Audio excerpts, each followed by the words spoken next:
नमस्कार मित्रों, आज हम धनु राशि पे बात करने जा रहे हैं कि वर्ष 2023 धनु राशि वालों के लिए कैसा रहेगा। तो चलिए देखते हैं कि क्या क्या मुख्य परिवर्तन है। तो मुख्य परिवर्तन यही है कि शनि नामक ग्रह जो है वो तृतीय भाव में प्रवेश कर रहा है। यानी सबसे अच्छी बात क्या है कि धनु राशि वालों पे 7.5 समाप्त हो रही है। तो बहुत ही सुखद बात है कि 7.5 समाप्त हो रही है। बहुत दिनों से आपके तनाव के दिन अब समाप्त हो रहे हैं, आपके दिक्कतों के दिन ख़त्म हो रहे हैं और आप नए ऊर्जा के साथ नई दिशा में सक्रिय होते हुए दिखाई दे रहे हैं।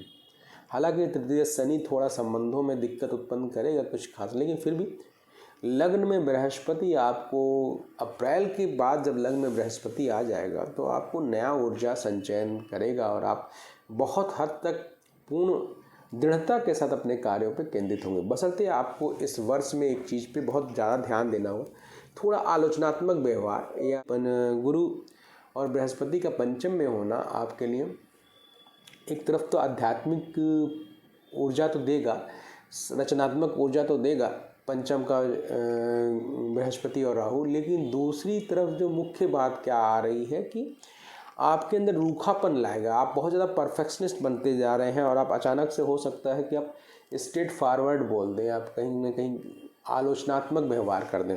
तो पंचम का बृहस्पति और जो राहु की स्थिति है वो कभी कभी संबंधों में कटाक्ष बोलना भी बड़े कई महत्वपूर्ण संबंधों में दूरी पैदा करता है। तो अच्छा होगा कि आप इस वर्ष मृदुभाषी बनने की चेष्टा करें। लेकिन एक ख़ास बात यह कि आपकी शनि की 7.5 समाप्त हो रही है 17 जनवरी को और आपके लिए यह वर्ष कुछ अप्रत्याशित सफलता दिखाई दे रहा है, कोई बहुत ही सुखद लाभ दिखाई दे रहा है। साथ ही साथ इस वर्ष में आप कोई वाहन सुख ले सकते हैं, वाहन आदि खरीद सकते हैं या कोई अचल संपत्ति भी खरीद सकते हैं। इस पे थोड़ा सा ध्यान, ये थोड़ा सा महत्वपूर्ण उपलब्धि दिखाई दे रहा है। अब आइए सिलसिलेवार बात करते हैं जनवरी के से लेकर के दिसंबर महीने की। तो जनवरी का जो महीना है वैसे ही आपके राशि पे सूर्य होगा, फिर बाद में आपके द्वितीय भाव में शुरू, ये आर्थिक प्रगति की तरफ ले जाता है। आप पूरी तरह से इस वर्ष आप बहुत दृढ़ता के साथ अपनी योजनाएं बना रहे हैं और बहुत हद तक परिश्रम करेंगे। जनरली ऐसे लोग व्यवसायिक नेचर के होते हैं और अच्छा व्यवसाय करते हैं, व्यवसाय में बड़े मेहनती होता है। हालांकि अगर यदि आप नौकरी में भी हैं तो नौकरी में भी आप इस वर्ष बहुत ही बेहतरीन करने वाले हैं। शिक्षा अथवा प्रॉपर्टी से संबंधित कार्य करने वाले लोग कुछ विशेष लाभ ले पाएंगे, ये एक बहुत महत्वपूर्ण बात है। अब बात करते हैं फरवरी के महीने। फरवरी के महीने में राशि से 7.5 खत्म हो गई है जनवरी में। अब यहाँ तृतीय भाव का जो शनि है वो थोड़ा सा आपको इस बात पे ध्यान देना होगा, थोड़ा सा कोल्ड सर्दी ENT से संबंधित कुछ प्रॉब्लम, मौसम बदल रहा है तो थोड़ा आपको स्वास्थ्य पे ध्यान देना होगा। उदर विकार और गले से संबंधित समस्याओं से थोड़ा खान पान का विशेष ध्यान दें। आर्थिक पक्ष अच्छा दिखाई दे रहा है, बहुत बढ़िया दिखाई दे रहा है। जो भी प्रयास करेंगे उसकी अच्छी सफलता मिलती हुई दिखाई दे रही है। कुछ मांगलिक कार्यों में भी व्यस्तता होगी, रिश्तेदारों में, आसपास में विवाह आदि मांगलिक कार्यों में व्यस्तता होगी या अविवाहितों के विवाह संबंधी प्रयास बड़े सार्थक हो सकते हैं। बात करते हैं मार्च महीने की। तो मार्च महीने में सबसे अच्छी बात क्या है कि चतुर्थ भाव में आपका जो बृहस्पति शुक्र की युति है वो निश्चित तौर पे कोई मांगलिक कार्यों में आपकी व्यस्तता दिखाई दे रही है। आप किसी अचल संपत्ति हेतु प्रयास कर सकते हैं या घर में किसी के विवाह आदि में आपकी बहुत महत्वपूर्ण भूमिका हो सकती है। मंगल भी काफ़ी मजबूत दिखाई दे रहा है। निपुण आत्मविश्वास के साथ आप कुछ अपने कार्य क्षेत्र में बड़े ही दृढ़ता के साथ आप प्रगति की ओर बढ़ते हुए दिखाई दे रहे हैं। अप्रैल महीने की बात करें तो अप्रैल महीने में जो बृहस्पति वो 24 अप्रैल को पंचम भाव में प्रवेश करेगा, लेकिन उसके पहले भी आपका ऊर्जा पूर्ण रूप से बना हुआ है। आपकी आर्थिक प्रगति बनती हुई दिखाई दे रही है। कुछ हद तक ये जरूर दिखाई दे रहा है कि आप इस वर्ष में इस समय में यात्राएं कर सकते हैं।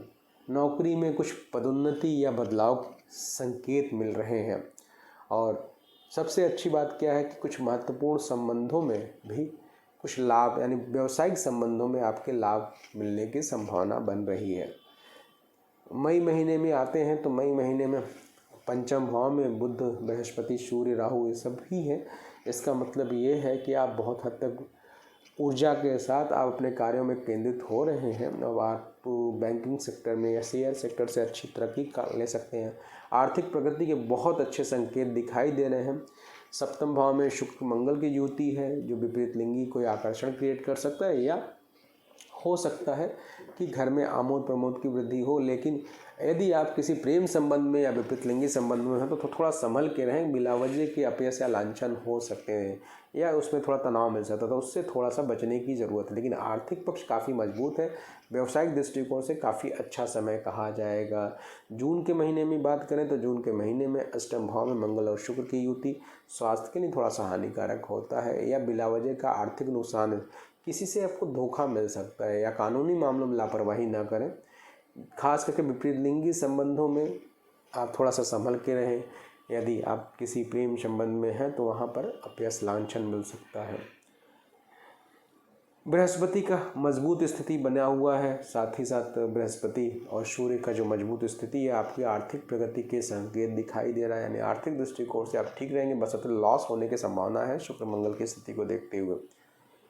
अब बात करते हैं जुलाई महीने की। जुलाई महीने में भाग्य स्थान में मंगल होगा, ये बहुत महत्वपूर्ण होगा, यानी पंचम का बृहस्पति, भाग्य स्थान मंगल, यानी ये एक विशेष समय कहा जाएगा जो अद्भुत भाग्य का सहयोग होगा। आपको अप्रत्याशित सफलता मिलता हुआ दिखाई दे रहा है। आपके लिए मिरेकलस ग्रोथ की हो सकता है। साथ ही साथ अचल संपत्ति हेतु या प्रॉपर्टी के क्षेत्र में अगर आप कार्य करते हैं तो आप कोई बहुत अच्छा सफलता ले सकते हैं।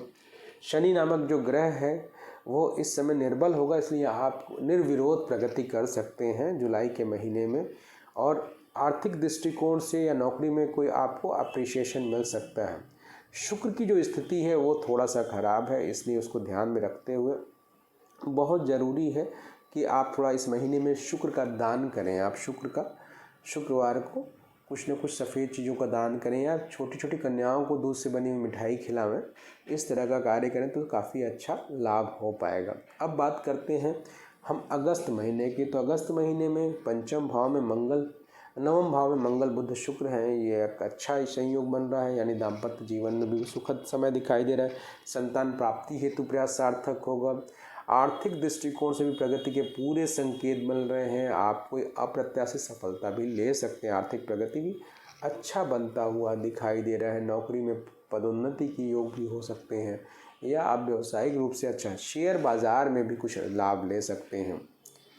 फिर बात करते हैं सितंबर महीने में। सितंबर महीने में रेट्रोग्रेड होकर शुक्र चूँकि फिर 8वें अष्टम भाव में आ जा रहा है, यहाँ फिर वही बात करेंगे। किसी भी तरह कानूनी मामलों में फिर से थोड़ा सा अलर्ट तो रहना चाहिए। साथ में किसी विपरीत लिंगी संबंधों में आकर्षण हो तो उसे थोड़ा सा संभल करके डील करना चाहिए। बाकी भाग्य स्थान में सूर्य बुध की स्थिति है और पराक्रम भाव में मंगल की स्थिति है, तो इसलिए कार्यक्षेत्र में आपका वर्चस्व बना हुआ है।